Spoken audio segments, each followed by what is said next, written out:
Good morning. Welcome to Trading Hour. I am Reema Tendulkar. With me are Sonia Shenoy and Pavitra Pari. Good morning, girls. The lay of the land appears to be focus on the bad news, react to the bad news, but ignore the good news, right? The case in point today is Bajaj Finance. When we woke up to the Q3 business update, on one hand, we had the the highest ever new loans at 7.8 million, right? That's good news. But on the flip side, an AUM growth of 27% on a year-on-year basis missed street expectations.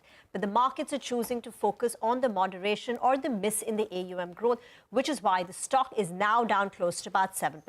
So the focus or the market texture now appears to be focus on the bad news, react to that, but ignore the good news. FMCG as a sector is doing well after Marico signaled an improvement in demand. And here I'm reading the line from the BSE release where they say during the quarter, the sector witnessed some improvement in demand, which was more visible in specific categories buoyed by the festive fervor and the oncoming winter season. So that's lifted the spirits of the rest of the FMCG pack like Britannia, ITC, Tata Consumer, Nestle, HUL.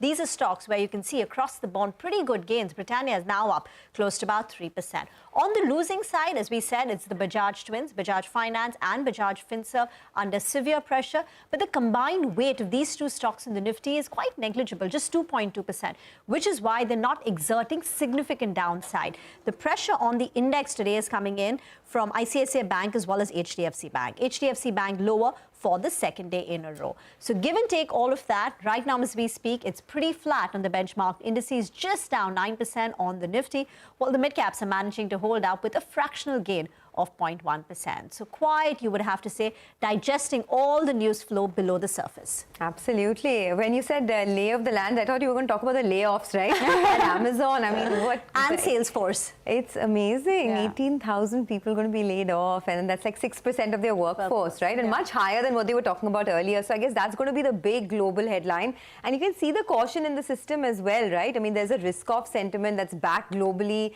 That's putting a lid on our market gains as well.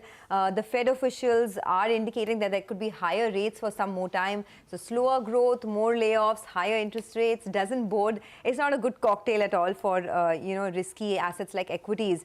For our own markets, I guess a couple of levels do, assume significance. One is the December lows of 17,800. So let's see if that holds. For now, at least it's a couple of 100 points away. The near-term resistance level on the upside, there's of course 18,200 and then there's 18,660, which was the peak we hit on the 14th of December. There's so much data that's coming out in the next couple of days. Tomorrow, there's the non-farm payroll, there's the hourly wages, there's the unemployment rate in the US. So that's going to determine, the way forward. But for our own markets, there are still pockets of growth that we're seeing. So I guess, we'll focus more on that. But the overarching theme, continues to be one of a bit of caution. Oh, absolutely. In fact, we were listening into Satya Nadella also speaking, right? And that is the same tone that this challenging environment is likely to stay for at least the next couple of years. 2 years is what he said. India stands out amid, what's happening globally, but he does expect that this sort of tough global setup will stay for the next few years.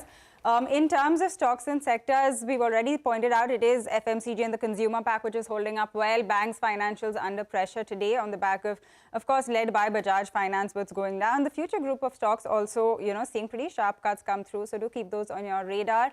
In terms of key cues to track now with the FOMC minutes out of the way, we will look at the jobs report on Friday. That is important for us to track.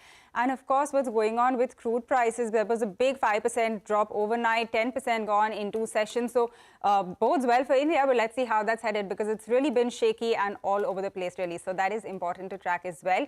We are going to come back to the market action, but first up, let me run you through everything that we have for you on the show today. The market gives up opening gains, key indices near the flat line, while mid-caps mildly outperform. To discuss where indices are headed from here and what are the key levels to track, we will be joined by Rohit Srivastava of IndiaCharts.com.